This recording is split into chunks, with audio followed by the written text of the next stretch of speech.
പിടിക്കാണ് 23, 24 വയസ്സായ ചെക്കന്മാരുടെ കൂടെയാണ് കടത്തെന്നൊക്കെ പറയണ ഉമ്മാനെ ഞാൻ എന്താക്കണം? എൻ്റെ കൂടെ 23, 24 വയസ്സുള്ളവരൊക്കെ എനിക്ക് വിളിക്കും, സംസാരിക്കും, എനിക്ക് എല്ലാം ചെയ്യും. ഞാനൊരു യൂട്യൂബറാണ്. അവരുടെ കൂടെ ഞാൻ പോവും, ബാക്കിയുള്ളത് ചെയ്യും. അത് പറഞ്ഞിട്ട് അവരുടെ കൂടെ കിടക്കുകയാണെന്ന് പറഞ്ഞുണ്ടാക്കണ തള്ളനെ ഞാൻ എന്താക്കണം? നിങ്ങൾ തന്നെ പറയും. പബ്ലിക്കിന് മുന്നേ എന്തൊക്കെ വിടണമെന്ന് ഷാജിദക്ക് അറിയില്ല. ടെസ്റ്റ് എടുത്തില്ല എന്ന് പറഞ്ഞിട്ടുണ്ടെങ്കിൽ നിന്റെ സൗണ്ട് ഫുള്ളായിട്ട് പോവും, അടുത്ത് സർജറി ചെയ്യേണ്ടി വരും എന്ന് പറയുന്നു.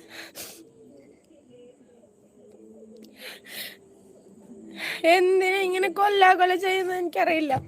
ഞാൻ എൻ്റെ മക്കളെ ഒരാളെയും ശല്യപ്പെടുത്താം. ഞാനുണ്ട്, എൻ്റെ പാടുണ്ട് പറഞ്ഞിട്ട് പോകുന്നു. ഒരാളുടെ അടുത്ത് ഒരു ഉറുപ്പ്യ ചോദിക്കാൻ ഞാൻ പോണില്ല. ഞാൻ കരഞ്ഞ് വീഡിയോ ഇടാൻ ഒരുങ്ങാണ് ഷാജിദാത്ത. കുറെ ഇതാക്കിയിട്ട് മക്കളെ നോക്കിയിട്ടും കാര്യമില്ല. കളവി അന്ന് കളവിക്ക് ആങ്ങളാരുണ്ടായിരുന്നു, തന്റെ മുതലുണ്ട്, കെട്ടിക്കൊടുക്കാൻ ആൾക്കാരുണ്ടായിരുന്നു. എൻ്റെ അവസ്ഥ എങ്ങനെയല്ല. തന്തനെ ആട്ടി വിട്ടു, ഒരു ആങ്ങളാരും ഇല്ല, വേറുള്ളതും ഇല്ല. നമ്മൾ തന്നെ സ്വയം ജീവിക്കണം, നമ്മൾ തന്നെ സമ്പാദിക്കണം, നമ്മൾ തന്നെ ജീവിക്കണം. തള്ളയ്ക്ക് അതല്ല കേസ്.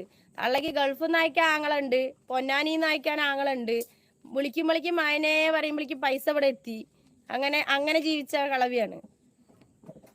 സ്വന്തം ഉമ്മാനെ കളവി എന്ന് പറയുന്നത് ഒന്നും ചിന്തിക്കാതെയാണ് പറയുന്നത്. മകളും ആ തള്ളയാണ്. അവൻ ചവിട്ടി താഴ്ത്തി അവൻ്റെ നെഞ്ഞത്ത് കയറി എന്നിട്ടാണ് എൻ്റെ കഴുത്ത് കയറി പിടിച്ചത്.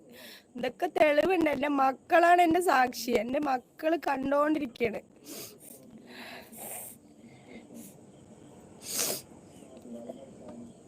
ഞാൻ കേസ് കൊടുത്തിട്ട് 2 ആഴ്ച കഴിഞ്ഞു. ഇതുവരെ നിയമപരമായിട്ട് നെഞ്ഞത്ത് കയറി ഇരിക്കാനും വേണ്ടി ഷാജിദാത്ത അടക്കായിരുന്നു കൊടുക്കേനി. എന്താ സംഭവം?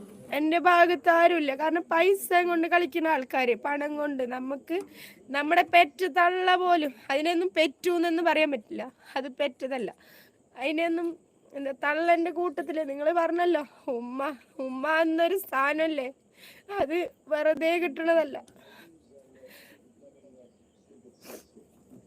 തല്ലുമ്പോഴെല്ലാം നോക്കി നിക്ക. ഇമ്മാതിരി വീഡിയോസ് ആണ് ഇപ്പൊ ഷാജിദാത്ത ഇടുന്നത്. ഇങ്ങനത്തെ വീഡിയോ കാണുമ്പോൾ ആർക്കും ദേഷ്യം പിടിക്കില്ല. വെറുതെ ഇതൊക്കെ പെറ്റപ്പോ തന്നെ കഴുത്തിൽ അല്ലെങ്കിൽ തലകാണി വെച്ച് കൊല്ലേ, അല്ലെങ്കിൽ വേറെ എന്തെങ്കിലും വലിച്ചെറിയേ, അല്ലെങ്കിൽ ആർക്കെങ്കിലും കൊടുത്തതാണെങ്കിൽ നമ്മൾ എവിടെയെങ്കിലൊക്കെ പോയി ജീവിക്കുന്നുണ്ടാവും, നല്ല രീതിയിൽ ജീവിക്കുന്നുണ്ടാവുമായിരുന്നു.